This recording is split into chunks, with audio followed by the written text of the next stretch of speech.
De mémoire, j'ai commencé à siéger sur mon premier conseil d'administration à l'âge de 14 ans. J'étais au secondaire, c'était pour une toute petite ONG du secteur du développement international sur la rive sud de Montréal. Et je ne pense pas m'être arrêté de m'engager dans des causes qui m'intéressent, qui me tiennent à cœur et qui sont de ma communauté. Et si on passe à 2006 peut-être, la Chambre de commerce LGBT, notre Chambre de commerce, m'a fait le grand honneur de m'inviter à siéger sur leur conseil d'administration. Et le président de l'époque, Pascal Épine, m'a confié d'être un de ses vice-présidents, le vice-président Affaires publiques. Et son successeur, Anne Janiac, m'a également reconduit dans mon rôle de vice-président. Alors pendant 2 ans, j'ai eu le plaisir de travailler aux destinées de cet organisme-là, notre organisme de développement économique et professionnel.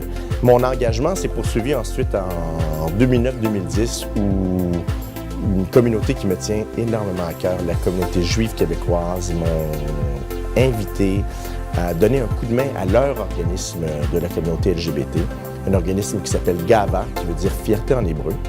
Et en 2010, j'ai été nommé président du conseil d'administration de cet organisme. J'y œuvre parce que j'y crois, parce que je pense que la communauté juive est une communauté québécoise comme plusieurs autres et qu'ils font une contribution importante à notre succès social et économique collectif. Je suis engagé dans plusieurs autres causes qui me tiennent à cœur, particulièrement les arts visuels, les arts de la scène, alors la danse, le théâtre.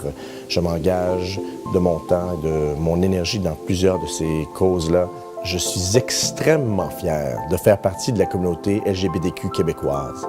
J'ai un sentiment d'appartenance, je m'y retrouve. Nos communautés LGBTQ sont tellement diversifiées, elles sont belles, elles sont riches de leur patrimoine, elles sont riches de leurs contributions, de leurs expériences.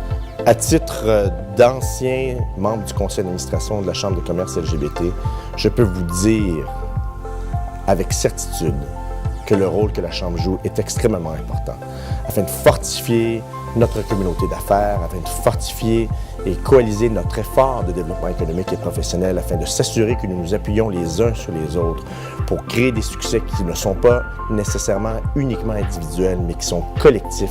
J'aimerais également féliciter tous les finalistes, tous les nominés des Finicia. C'est un honneur pour moi d'être pour une 2e année d'affilée un des finalistes, mais je crois que tous ceux qui sont nominés pour les Finicia font un travail formidable. Vous êtes tous ici ce soir pour y appuyer la Chambre de commerce et le succès de ses membres.